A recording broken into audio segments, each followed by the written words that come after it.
I've become a champion for Islam. Does that surprise you? What's happened? So I turn up at these talks, and inevitably there's someone in the crowd who thinks that I am going to confirm their prejudices about Islam, who asks a question, inevitably, where they want me to say something mean about Islam, to confirm that Islam is the worst religion in the world, that it's this horrible, awful thing, and that all Muslims are awful, and isn't it great that I managed to grow up and leave it all behind? They want to hear that story from me, but that's not my story. I've written my story, go and buy it, it's in the bookshop. Right? But I've been shocked, really, because I've turned up at these meetings, and you know, even at this conference, somebody came up to me and said something along the lines of, well, shouldn't humanists raise money, and then maybe we could create a vaccine against Islam? Somebody said that to me, expecting me to agree. And I kind of had to walk away.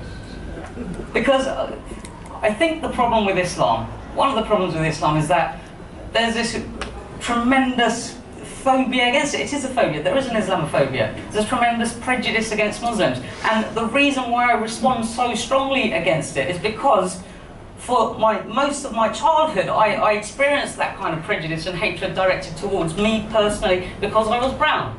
I grew up in an environment where racism was acceptable, where we were spat at in the street. Do you know what that feels like? We were spat at in the street. We were called packy in the street. We were told to fuck off back home in the street. And this was entirely acceptable.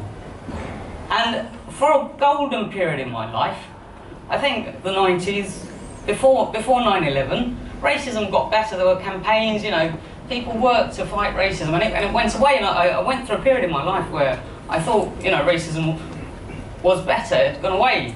And now I encounter something similar to racism from people who I should get along with, but against Muslims. And we have people saying, well, Islam isn't a race, it's not racism. Go and read the internet and find out why that's a pathetic argument. I'm not going to rehearse it here.